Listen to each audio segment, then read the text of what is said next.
thank you so much for coming again to this session, even though we just attended a funeral of our beloved friend, and you still come here. Thank you so much. And we will have another session. This may be more like hands-on learning when Professor Koos will demonstrate how to use artificial intelligence to help us do our research and write our scientific journal.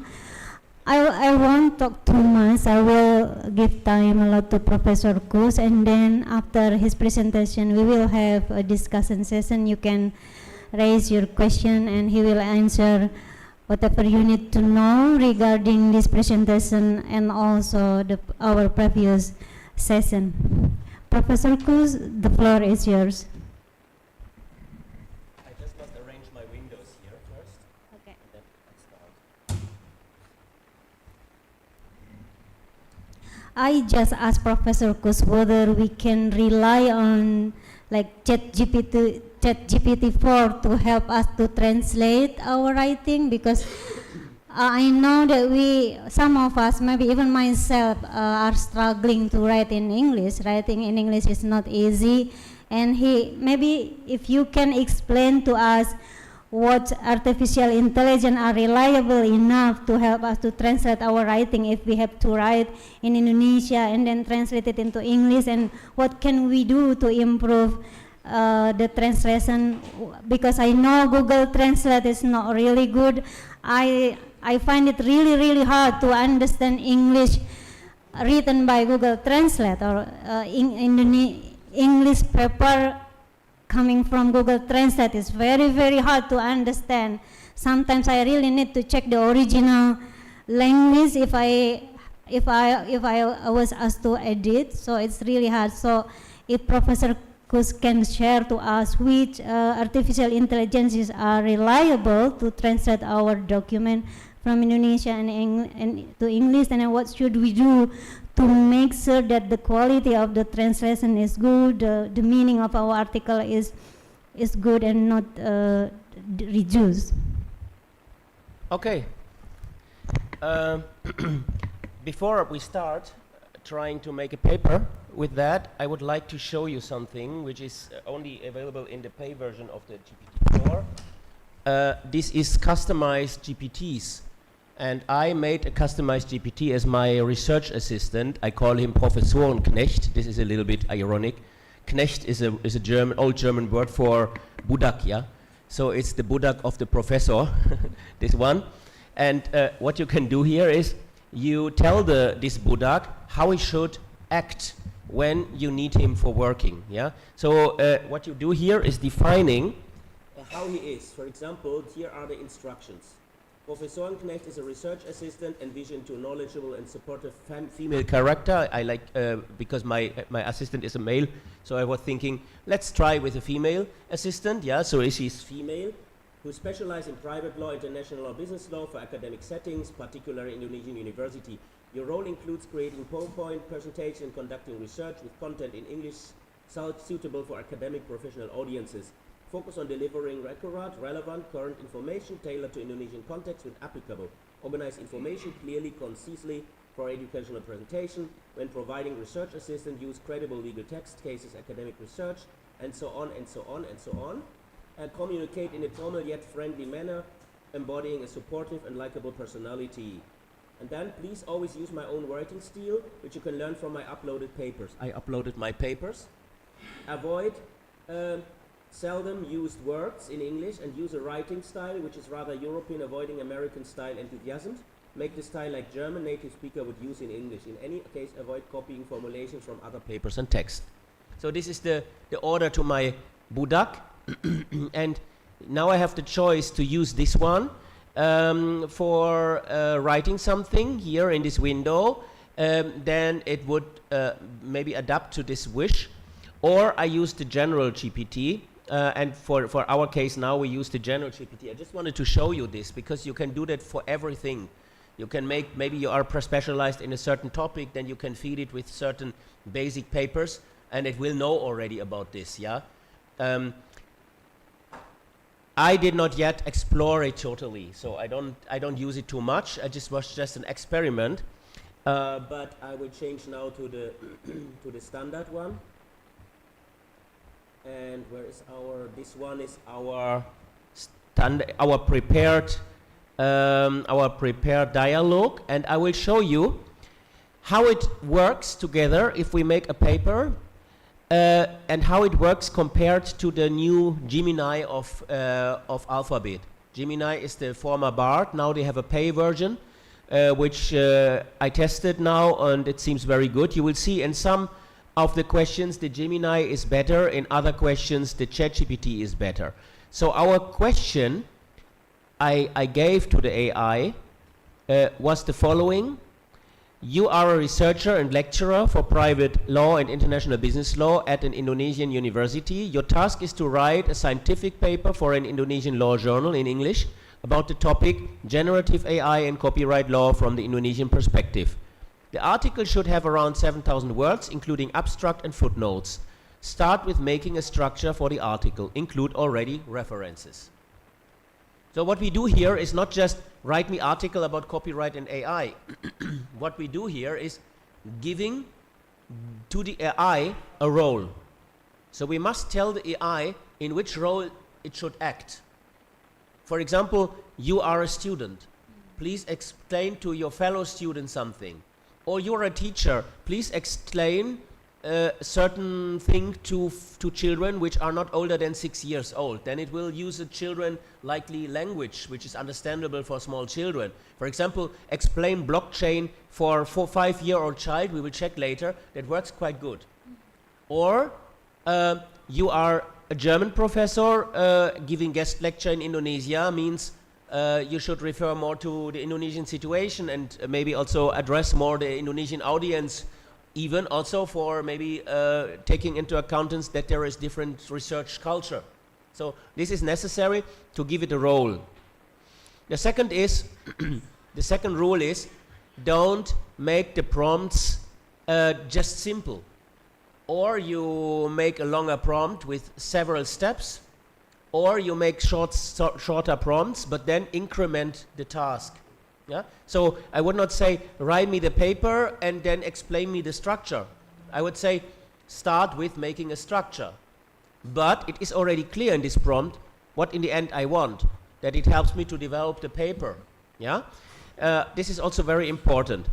What is the task, what we await? And this one is a relatively short one, because what should I await? But I could also add, I await the scientific paper, I give it already, it should be 7,000 words. It does not mean that I want that it writes me 7,000 words. It means it must make the structure, that the structure is not too detailed like for a book. Yeah? So we give the AI all starting information to develop exactly what we want. And now we will compare what the both models make out of that. This here is what ChatGPT answers. Creating a detailed structure involves outlining main sections, subsections, potential references that can be incorporated into the article. Given the complexity and depth of this topic, particularly within the Indonesian legal context, the structure will need to address both the technical aspects of generative AI and the nuances in Indonesian copyright law. The title, it presents generative AI and copyright law in Indonesian perspective. Be careful, because the titles it does often are very typical AI. Very often it uses navigating the impacts of technology in Indonesian law, navigating in the AI and its impacts to the moral or something like this. Navigating I would never use. Before I checked out this AI, I never used the word navigating. Yeah, but AI all the time use navigating. So if it gives you navigating, just delete this, because these are typical buzzwords for AI. And then it gives me a relatively basic structure, which is actually for the beginning good enough. Abstract, brief overview, summary of key findings and conclusions, introduction, contextualization of generative AI within the global Indonesian digital landscapes, overview of relevance and challenges of copyright in relation, statement of research questions, background, technology and so technology things, what is the copyright law over the main principles, brief comparison in which sense Indonesian copyright law might maybe difference from the international copyright law, and then focusing on Indonesian. Section 2, intersection to generative AI and copyright law, problem opening, yeah. Authorship originality, analysis how generative AI challenges traditional notions of authorship and originality, examination of Indonesian legal perspectives. So means we make a literature review, copyrightability, discussion on the applicability of current Indonesian copyright laws, comparative analysis with international cases and legal precedents. That means case analysis from United States. We don't know yet much about that, but it will help us, you will see. And then policy and legislative responses. What is so far there? We would mention here the plan of the government to make a draft for AI regulation in Indonesia. That would be mentionable here, yeah? Section 3 is case studies. Here we make the case studies and the comparative analysis. 4, challenges and opportunities. And then 5, conclusion, recommendations, summary of key findings, and so on, and footnotes. And then it recommends us already some sources. And we can check that out, whether these sources are reasonable.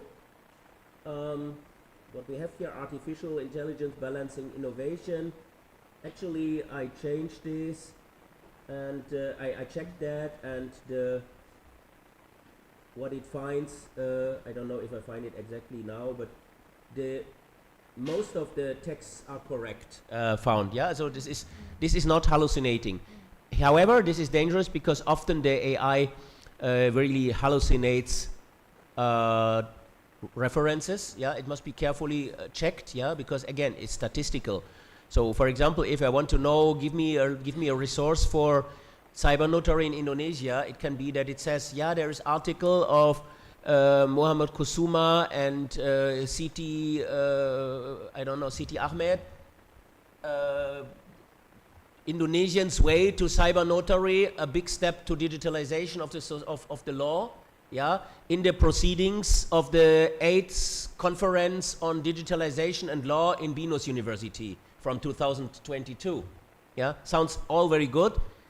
There was a conference, 8th conference on that in Binus. There is also maybe an article with that title, but it's not from these two authors. And it is maybe from someone named Kusuma, but not Muhammad Kusuma, but Bambam Kusuma or something like this, yeah? So it just mix up what it statistically finds somewhere, and as it is an Indonesian article, it should be only Indonesian authors, which are typically have the typical name for Indonesians. So you cannot be sure, but this one from the GPT-3, which is the free version, to the GPT-4 was already better, is improving much. So I recommend to pay this money and use the GPT-4 version and not the older version. The GPT-4 version is in this sense much, much better. Let's see what the Gemini does. Gemini is very much detailed.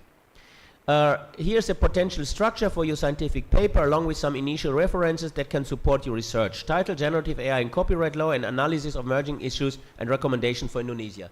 This title, in my opinion, is better. Yeah, I would just take this title as it is. It could be from a human, yeah? There is nothing with navigating and so on.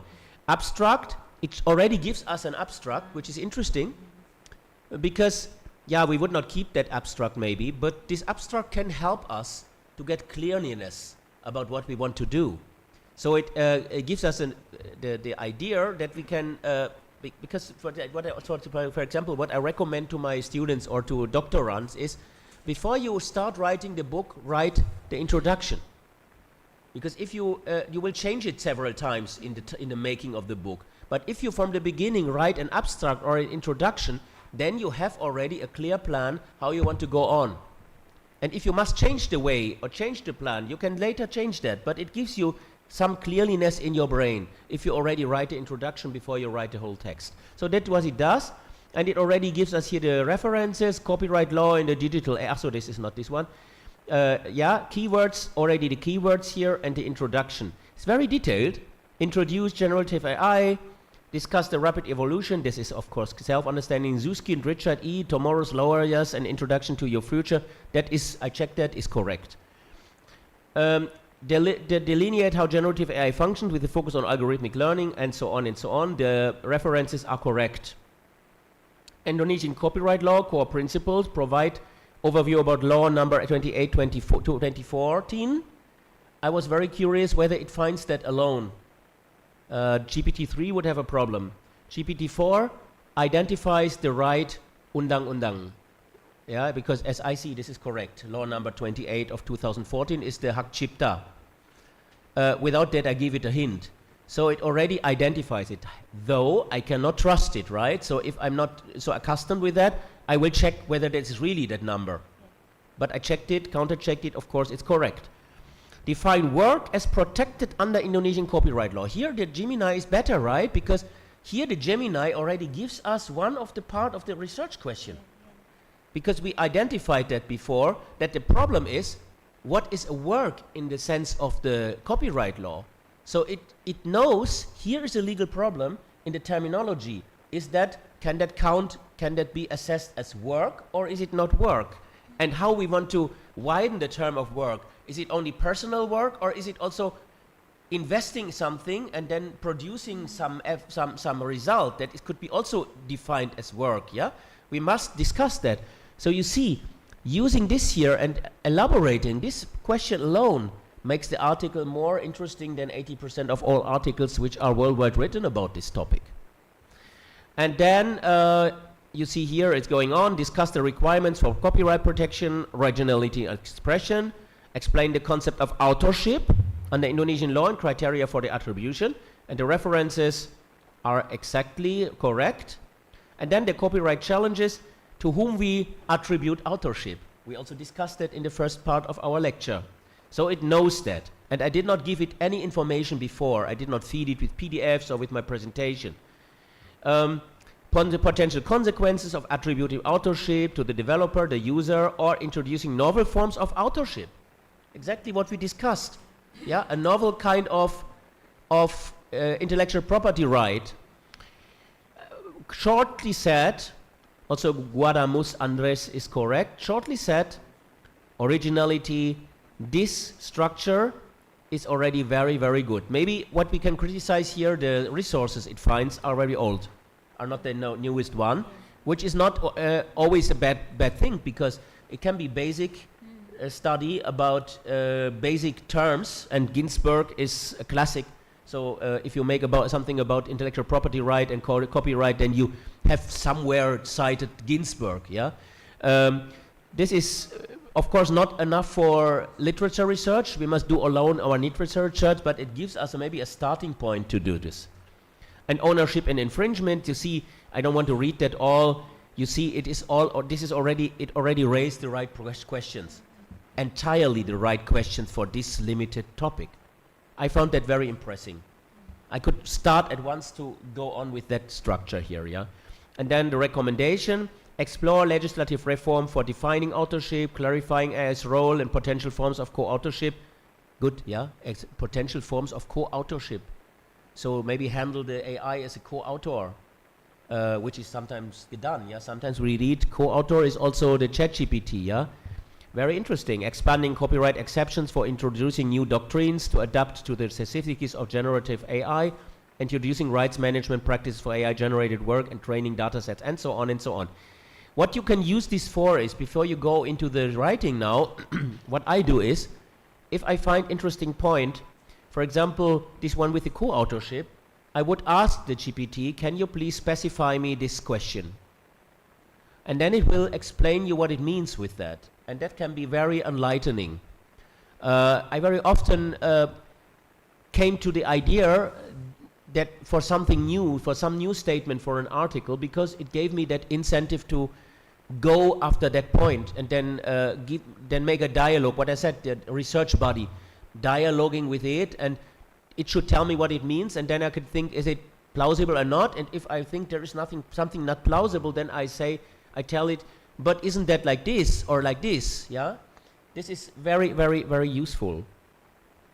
And the conclusion here. So, actually, if I had as a student, I had already this structure already, that cost already a lot of time. I wrote several books, and the long work in this book working was always making a plausible structure for my text. And you know yourself, you read a lot, we all read a lot of papers, that many papers are not well structured. Yeah, someone just start to write something and we don't know even why he wants to write that. What is the issue here? Why he wants to explain us something? Making a good structure and deciding which aspects we discuss first and which aspect we discuss afterward is maybe the most important question. Because whenever I wrote a book, I was always afraid of the project. If you have a book in front of you and you must write a book, and in Germany we make the doctoral thesis, which is mostly a big book in law, and then we make habilitation thesis, which is an even bigger book in law. Before you did not have to have habilitation, you will not be a research professor, because this is the requirement for being a private docent, and that again is the requirement for being appointed as professor.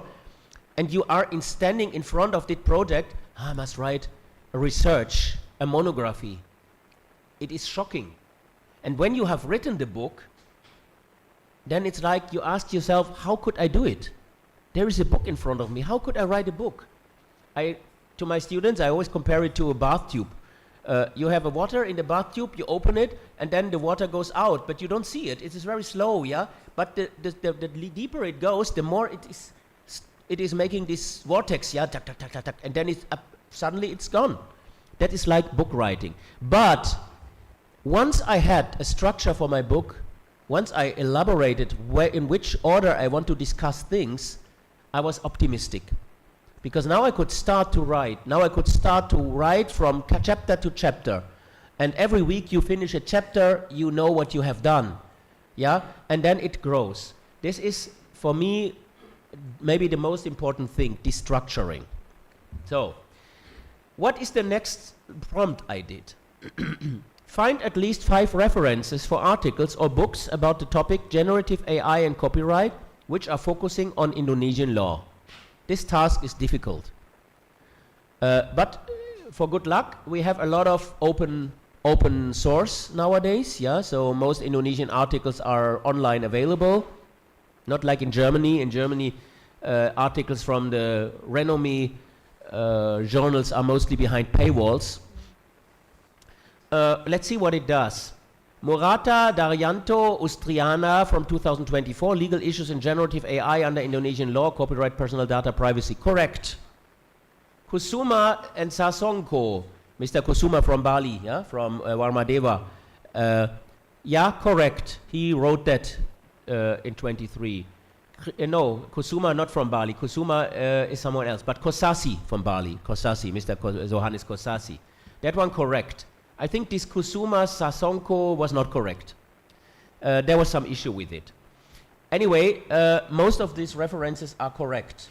And what you can say now, after you do this research, that you find, because you must Google these articles to find out whether they are correct, right? So that's what I say. You Google the articles, and then when you put some keywords in the Google, then it will give you other articles about copyright and AI.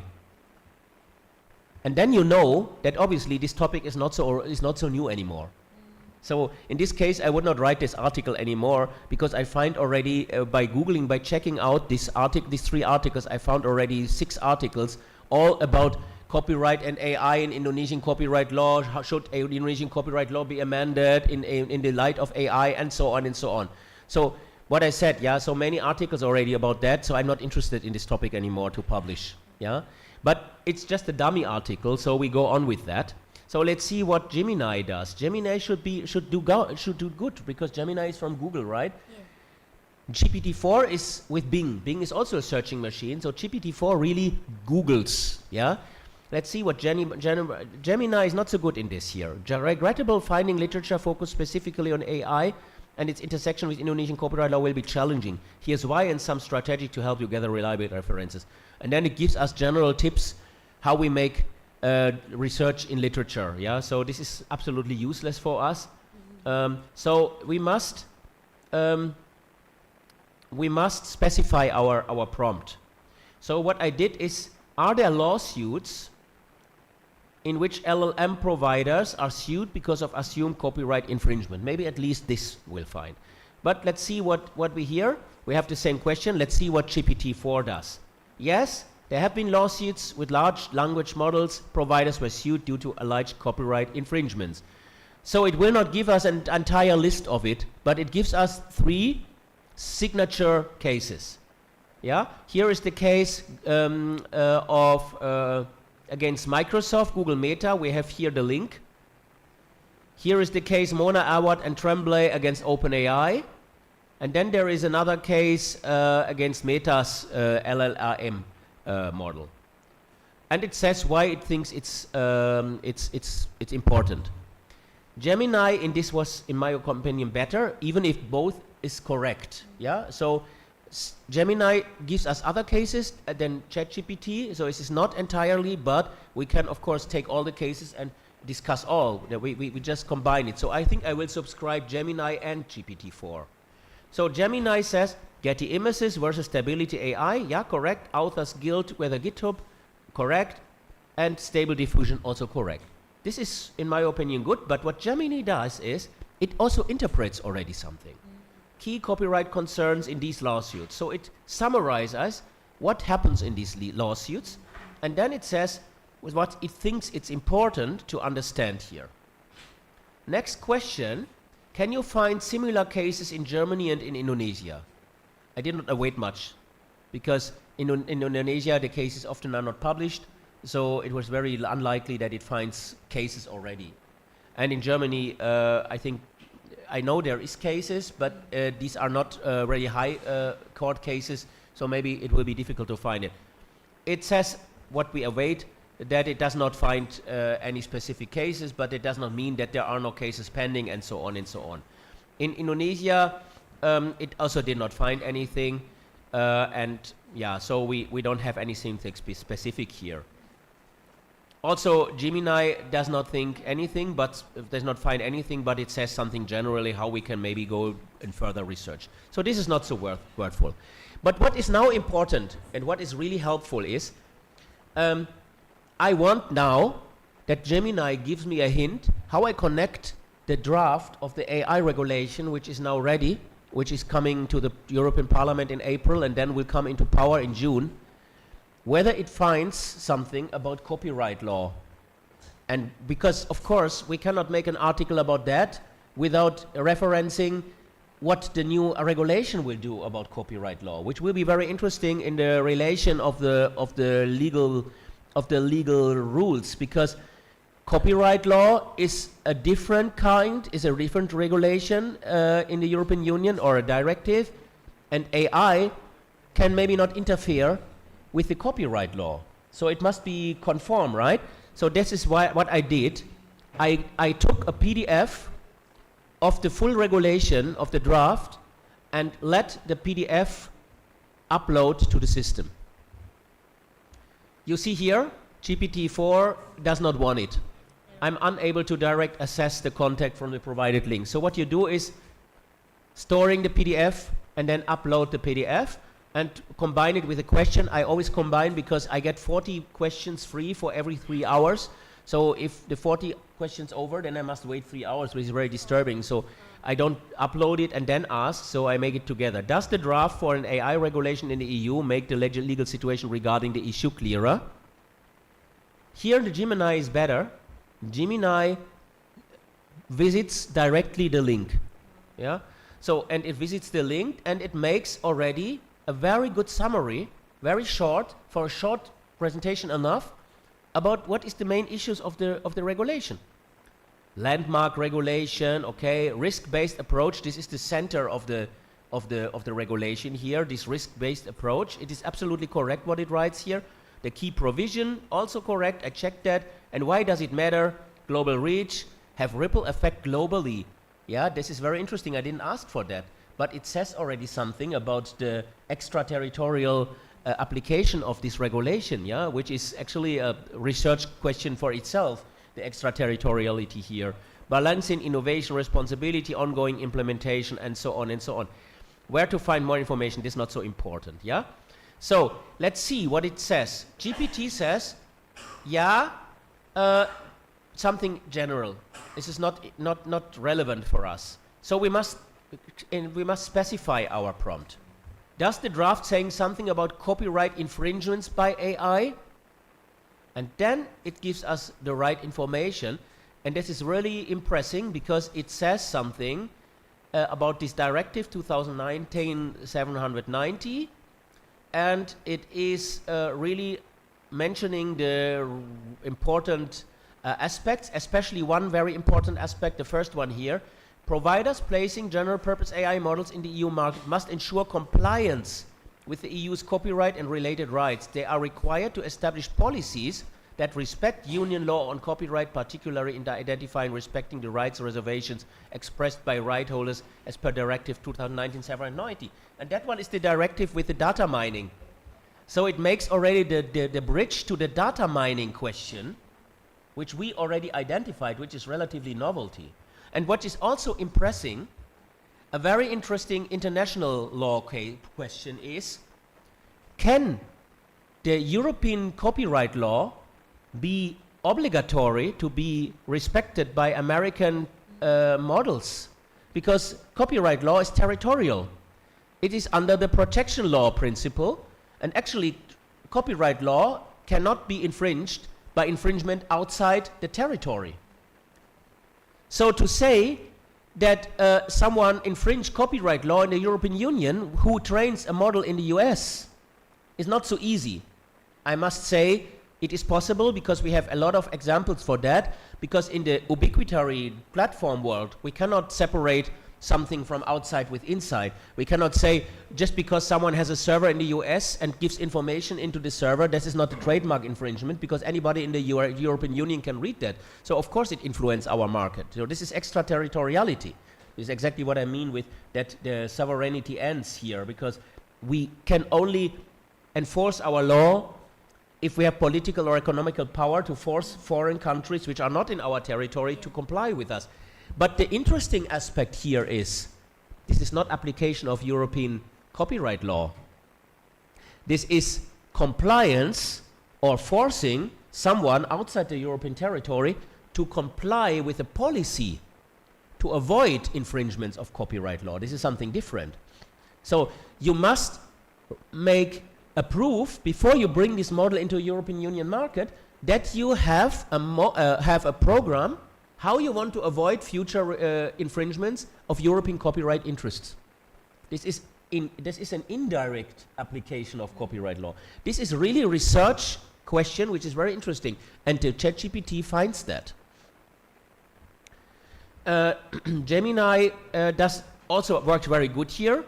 First it says something about that, and then it says where we have still uncertainty. Especially it says it does not determine precisely what constitutes unacceptable risk in this sense.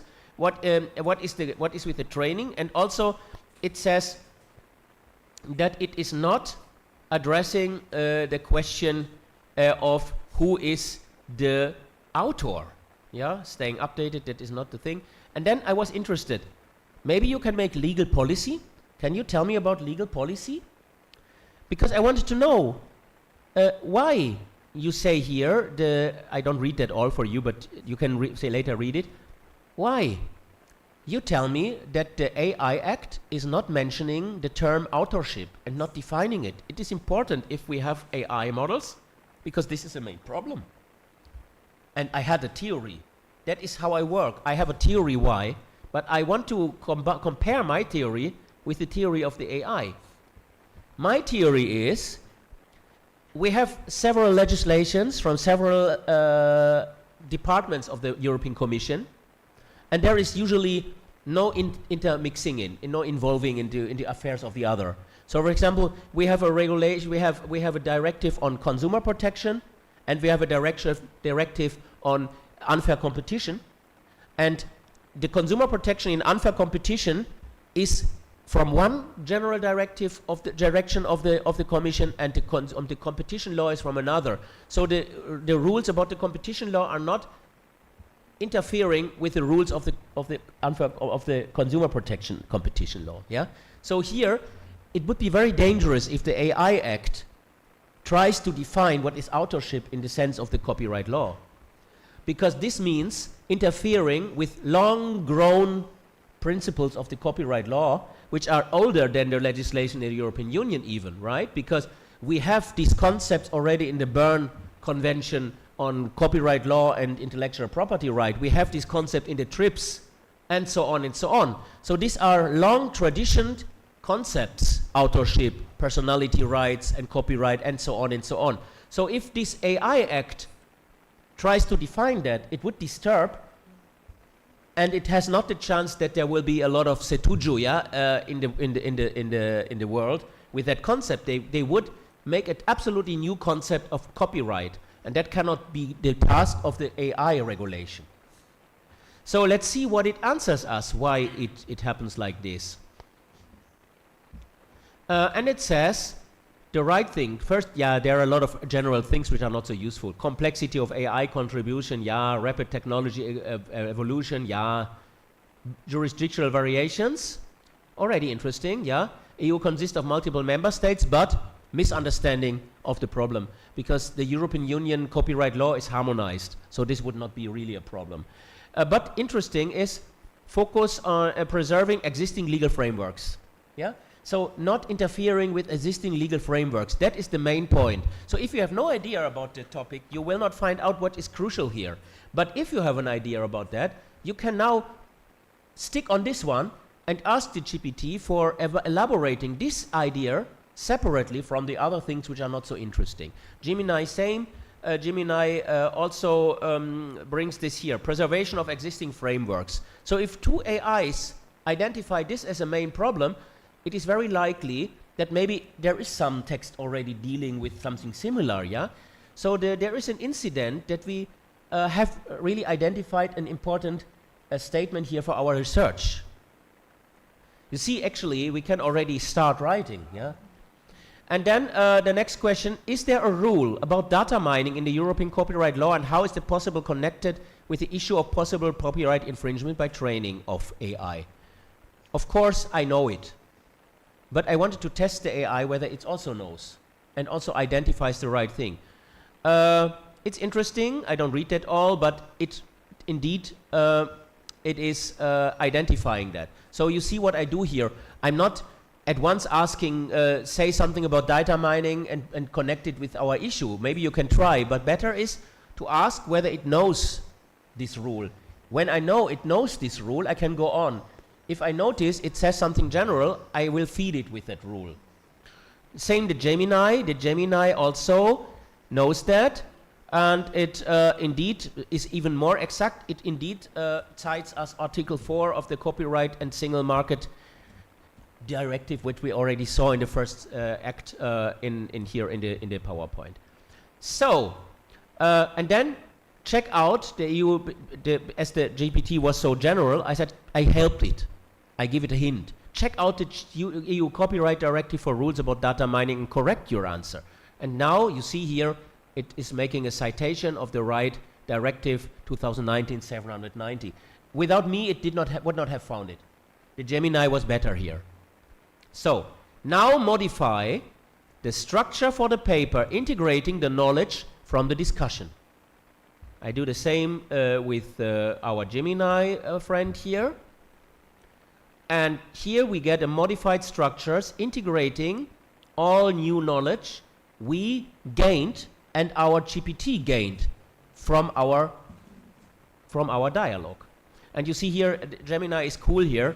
It says even where it's same as before, potentially refining slightly based on paper, existing potential addition as before, and so on as before. You know where you don't have to change and where you have to change. Please make a concept for the PowerPoint presentation about that. So we have now our concept for the article, and here I would recommend to stop. We could now do something. For example, we could now, we can try that. We could now ask it to write us a text. Let's say it should give us about what is interesting. Which part of our here 2.1 authorship and ownership issues, so make write me the chapter 2.1. Let's see what it writes us.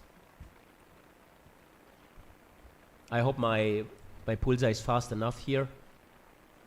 So chapter 1, authorship and ownership issues. So here it writes us our text, and I'm sure it's not bad, but I would not take it. Yeah, because there is, you see, there is no, and this is also blah blah blah. Yeah, Indonesia with its rich cultural heritage and burgeoning tax industry.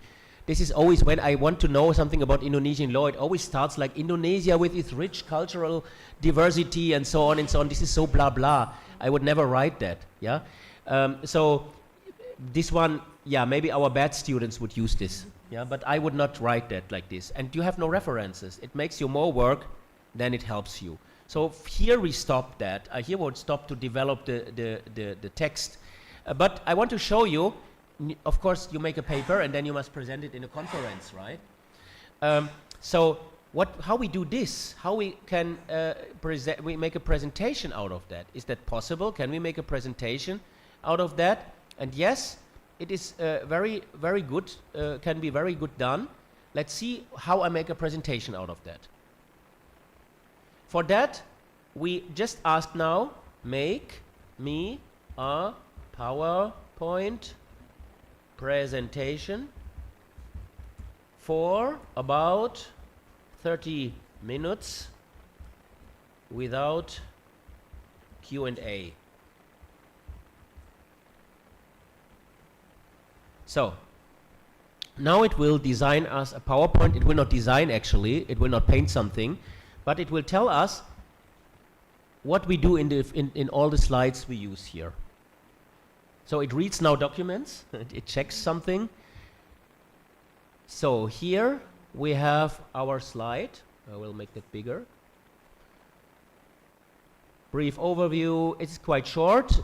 Gemini works a little bit different. Gemini makes the PowerPoints a little bit more elaborated, but this is already fine. We can check whether we want it like this. You see slide 10 to 12, so it just gives us a crude overview, but we can make it more concrete.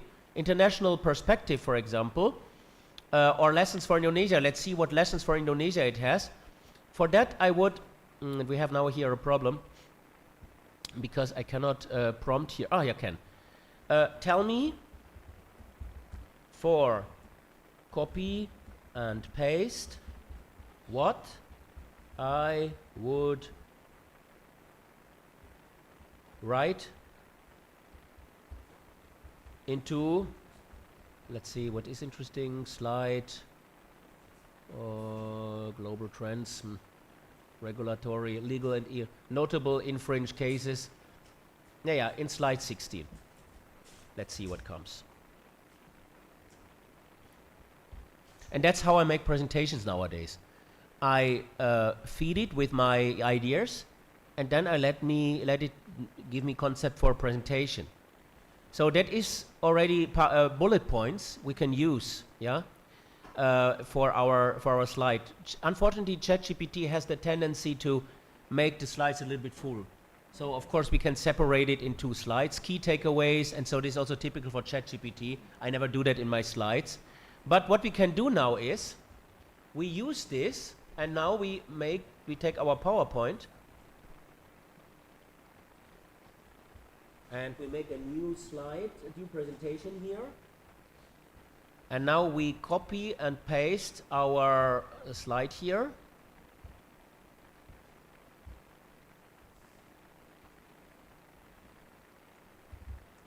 Not so good, wait.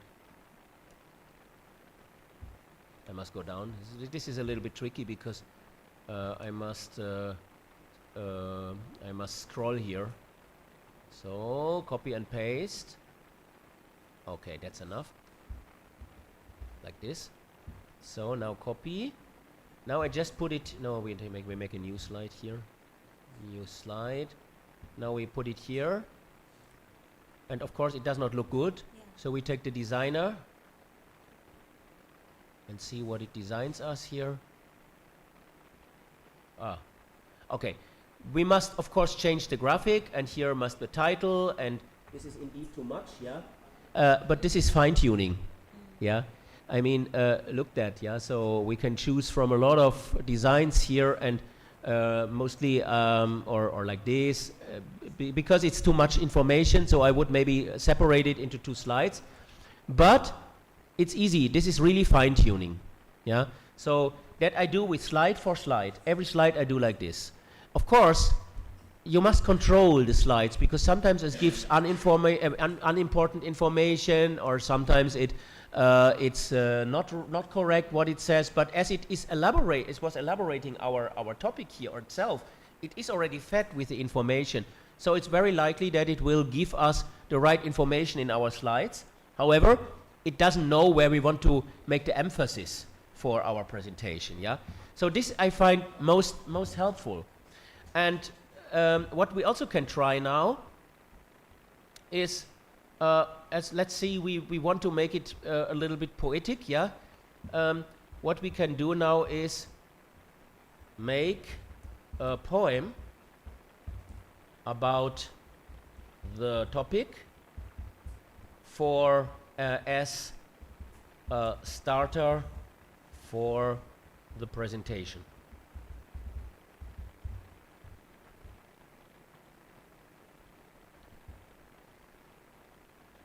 In the realm where code and creativity blend, a tale unfolds your minds to bend. Generative AI with its digital quill sketches words from the depth of a silicon will, and so on and so on. So in the archipelago, is it Indonesia, yeah? Where the equator lies under the watch of the tropical skies, Indonesia ponders with keen oversight the dance of copyright in the AI slide. So I don't want to read that all. It sounds nice, right? I mean, how we know it's not from a human, right? Yeah, yeah. So, and now make a nice illustration to this poem in classical manga, Japanese manga style.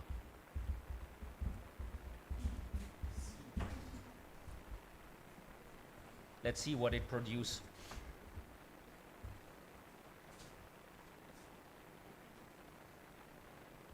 It creates. Gemini also can create pictures now, but I did not track it yet. What kind of pictures it does. Can be creepy, can be nice. We will see. I'm very curious what it does now. That's good. That's beautiful. Yeah.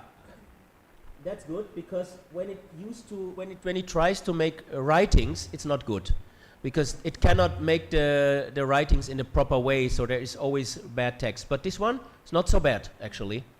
Yeah, not so bad, yeah. I mean, a nice picture, yeah. So I would take that 1-to-1, and what I would do now is copy. We go back to our PowerPoint and put that in the title. Take the designer.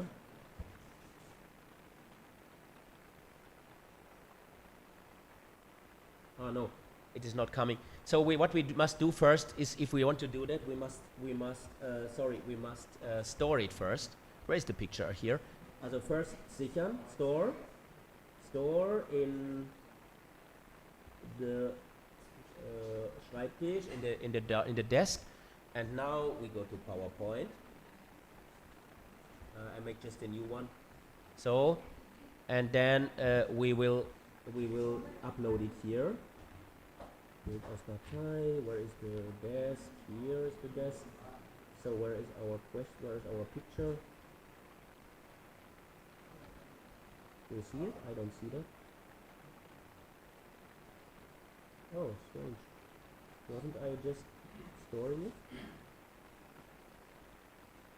Naja, anyway. I would now copy this picture here, and then if I copy this picture, it will make me a new design using this. So I did not store it yet, that's why. No wonder. So, okay, now. So now let's try.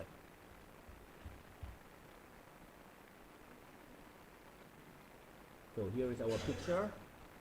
And now we make design.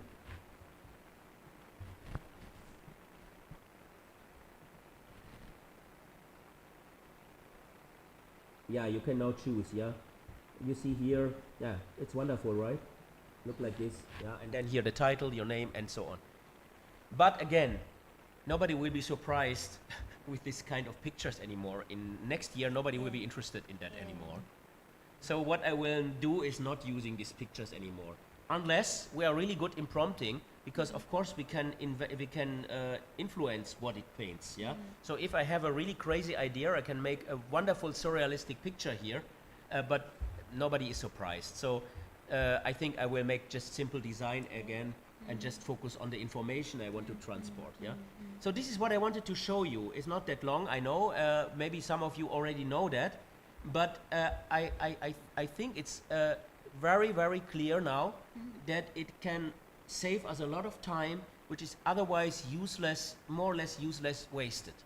And we can use the time we spare for thinking about our ideas. So you see what we did is a lot of controlling. We control the results. We design by prompting, and we control the results very carefully. So one thing is very, very important to say. If you have no idea about your topic, then you cannot use this tool. This tool can only be used if you know very well your topic.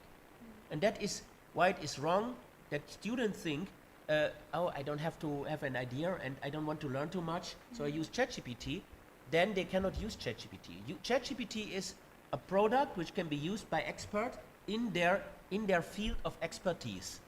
If I have expertise, I know to control it properly, and then I am rich in expertise enough to be inspired by maybe new aspects I did not yet know or did not yet see, and I have an idea how to integrate it into my knowledge.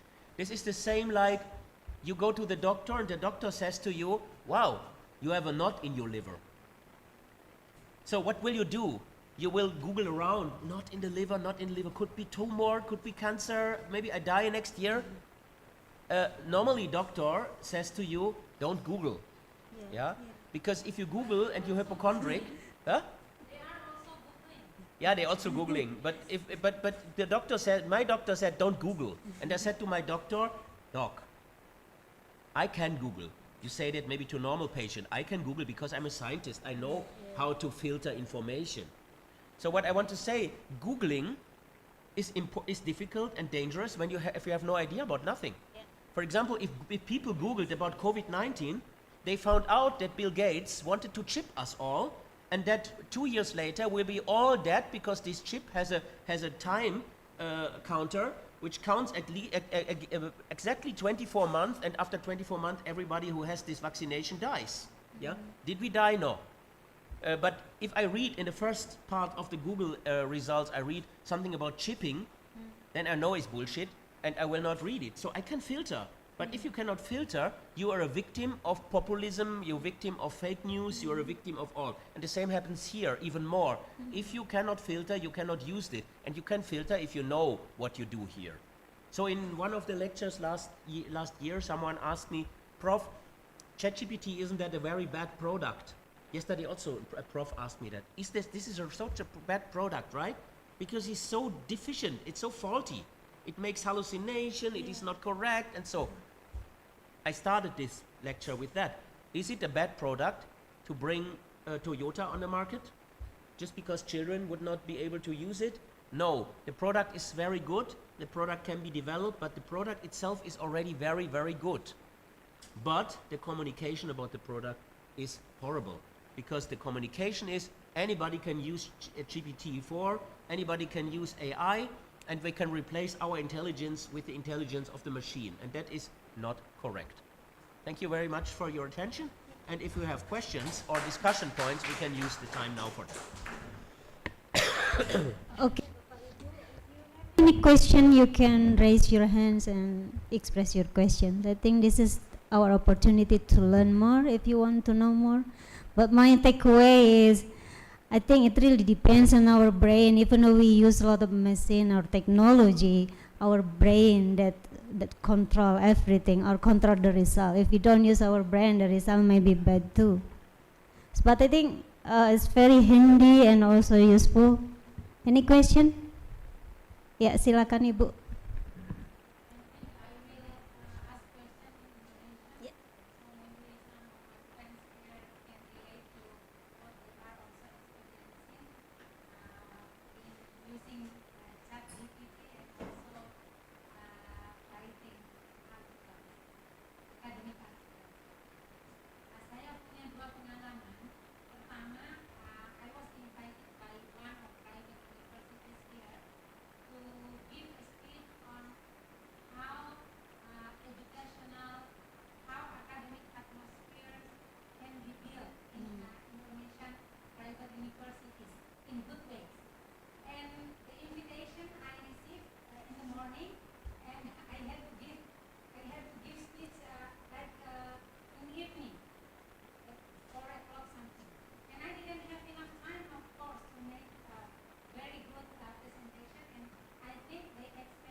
are so honest.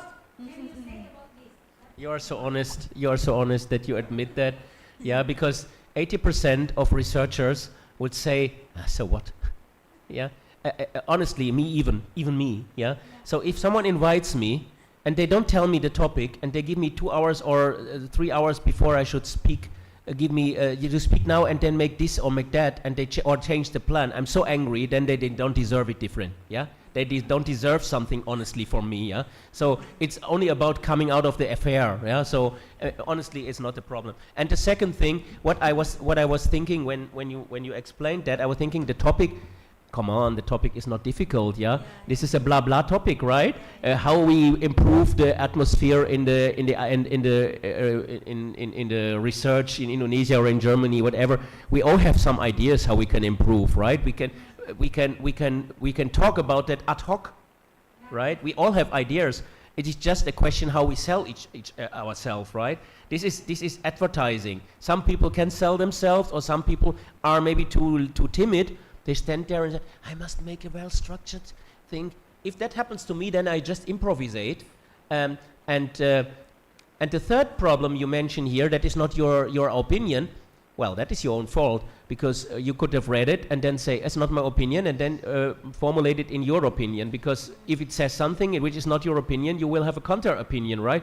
Then just say it. Or what I would have done in that case, I would make the presentation, would show them and say, sorry, I didn't have the time, but I let ChatGPT help me. So you see, ChatGPT give me this opinion. This is not my opinion. I wanted to show you this as a counterpoint to my opinion. Maybe we discuss that later. Something like this. I did mention, actually. Yeah. Some of the research of my presentation today, actually, I took it from. But you see here how useful it is, yeah? I think you used it in the absolutely correct way, because come on, nobody is hurt by this. They actually made a mistake to you, yeah? They should give you the information earlier, and you saved the situation. Everybody happy, yeah? And this is not really unethic here, yeah? You did not, I mean, you did that, and you could have already make sure that the ChatGPT give you your opinion, because maybe you did not prompt enough. You could have prompted a little bit more exact, and then the ChatGPT would exactly write into that how you prompted. For example, my opinion on that topic. What I would do in this case is, I would write a draft very fast in my own language. My opinion on the case. I have the following visions of that. First of all, how should the atmosphere in academic be? It should be free, it should be not influenced by force, it should not be influenced by financial interest, it should be blah, blah, blah. And so I would write that just down. My opinion is we must encourage the students to speak open out, to discuss openly, not too much seniority principle, and so on and so on. Write it just crudely down. And then ask the GPT to make your presentation. And GPT will make something very interesting out of that. If we had the time, we could just do it now. And then then you would be more contented with the outcome, because that is then really your idea. Just GPT helps you to structure it. Yeah. So the only problem I see here is that you maybe just gave ChatGPT the topic and said make a presentation, and it then made something. Yeah. But you're very honest, very, very, very nice.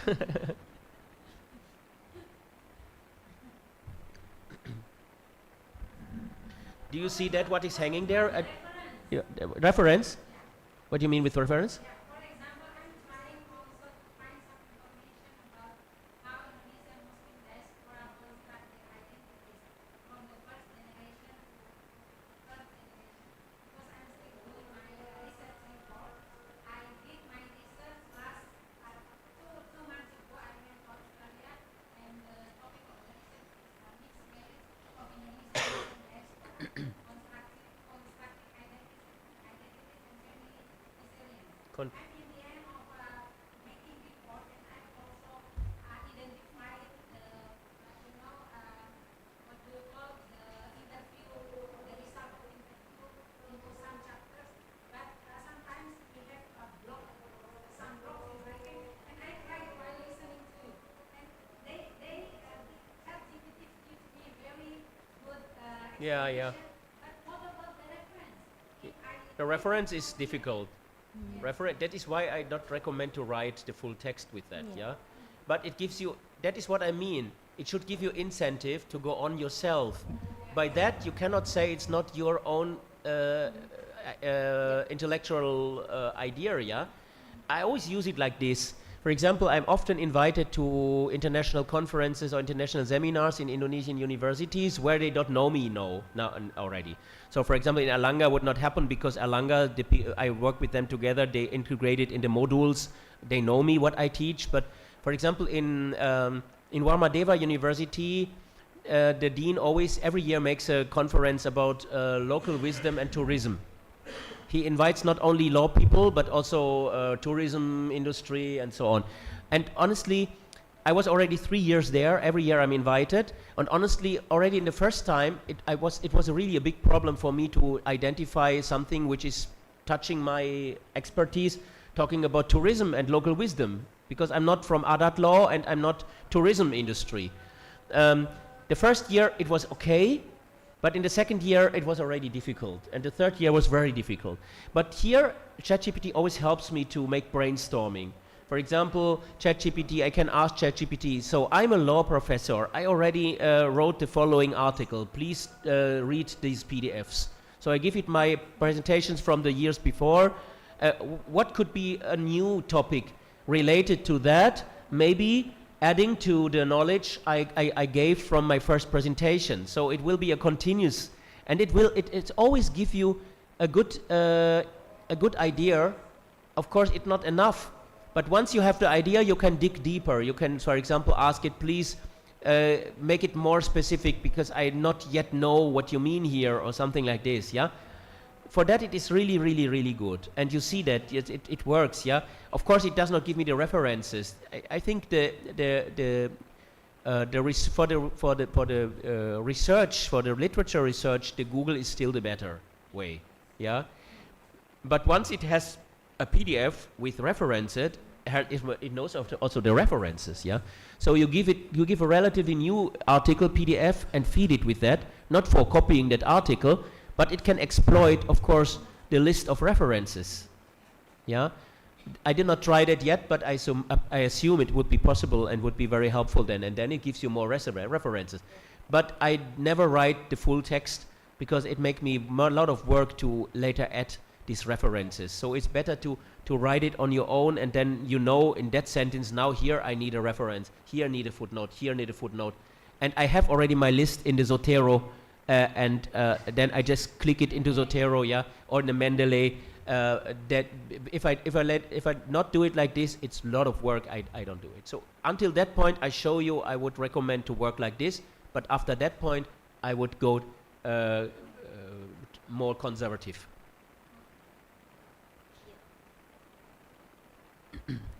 Any more questions, Bapak Ibu? Who of you already works with that? Who of you?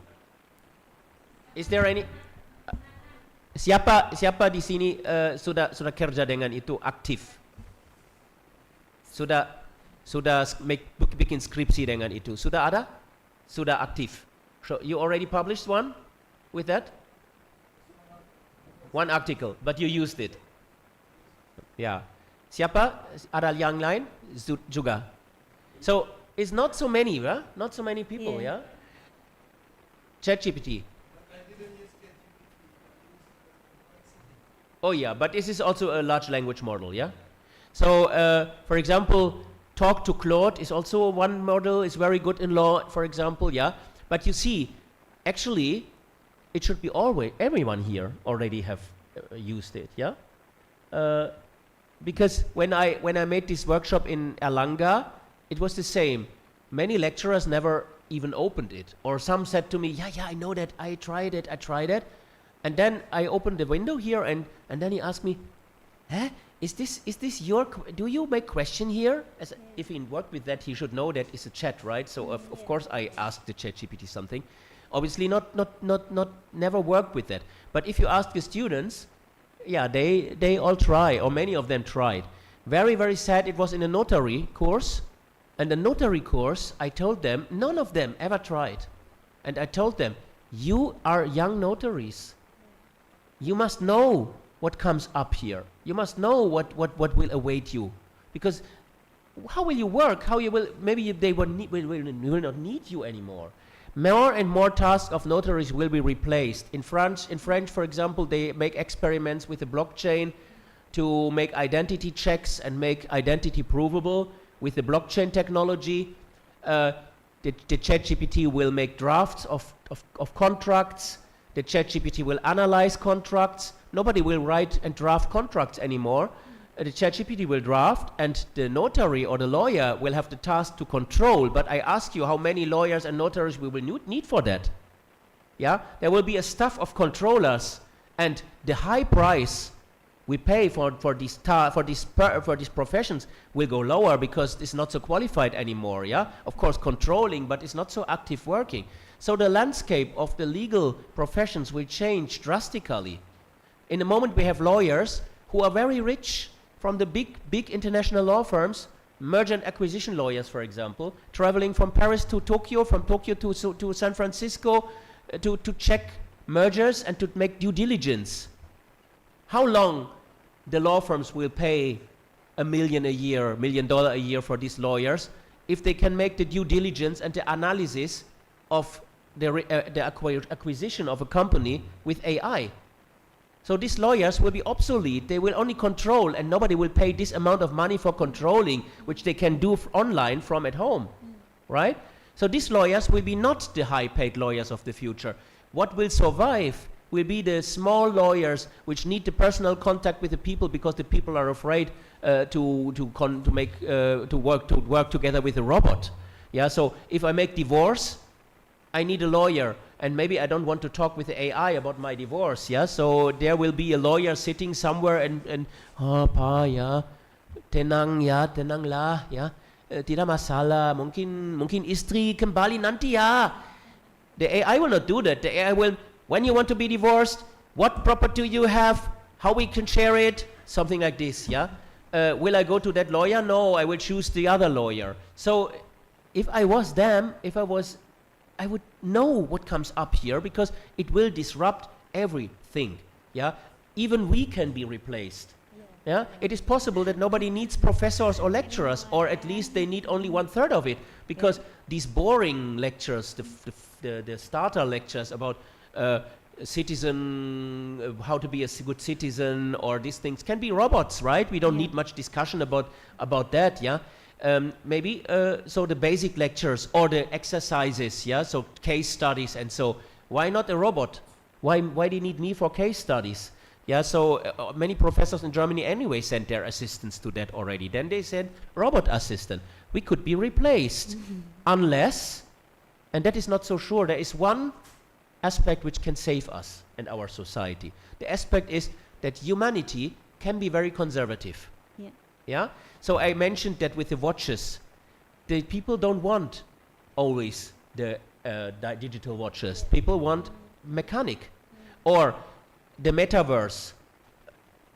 Mr. Zuckerberg was thinking, "Wow, metaverse! This is the big thing. Yeah, everyone will be later in the virtual world."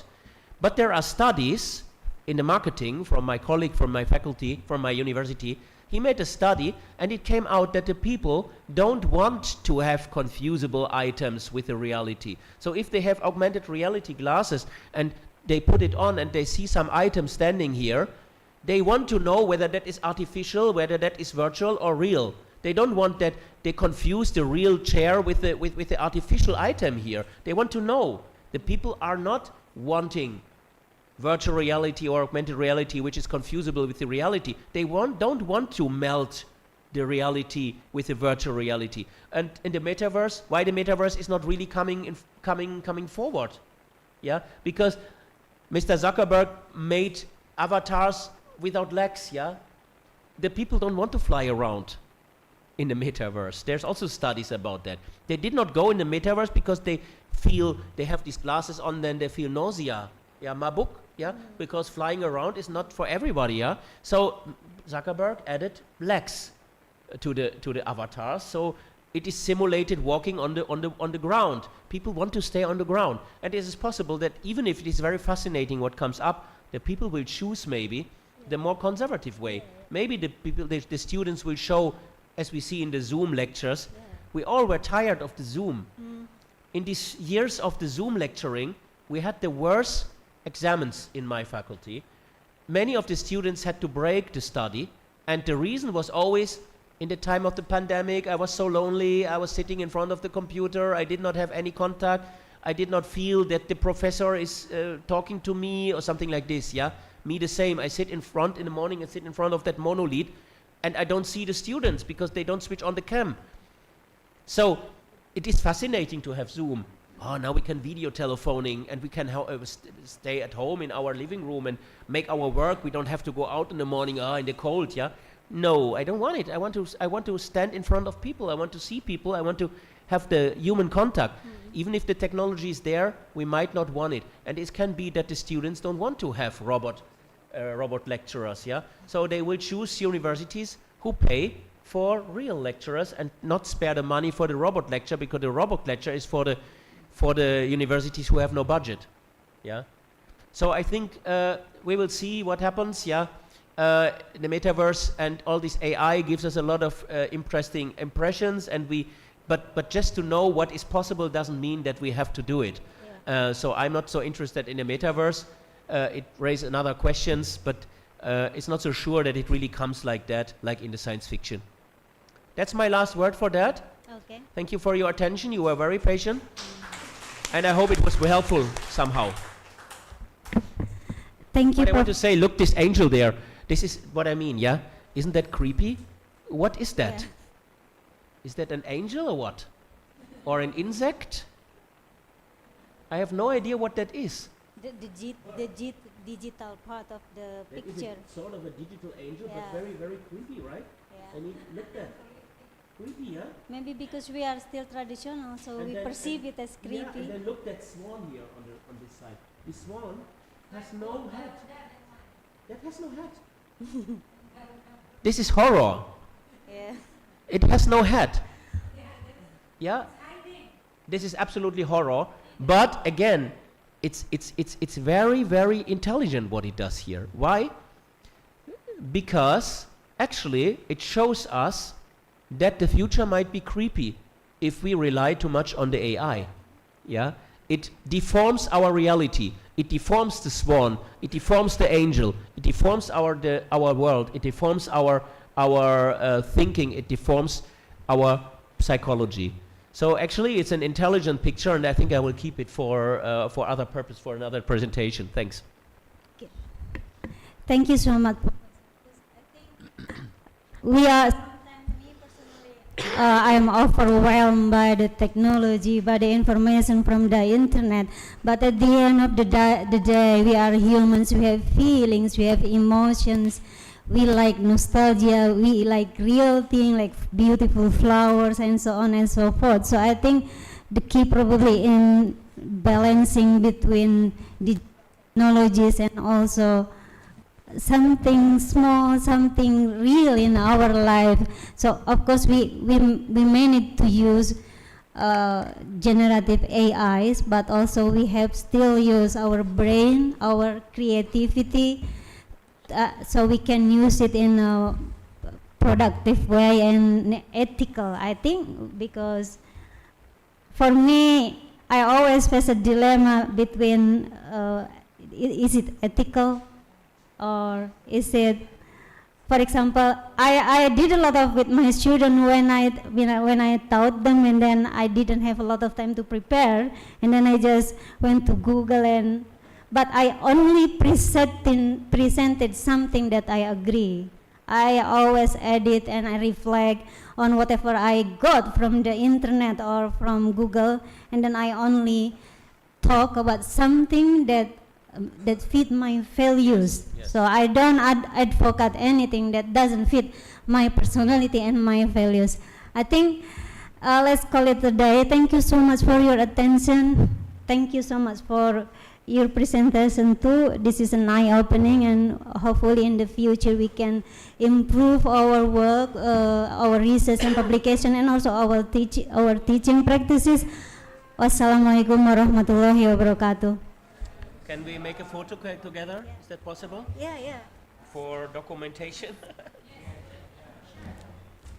And that we publish in LinkedIn, yeah, no problem. For the personality rights, no problem. Yeah, yeah.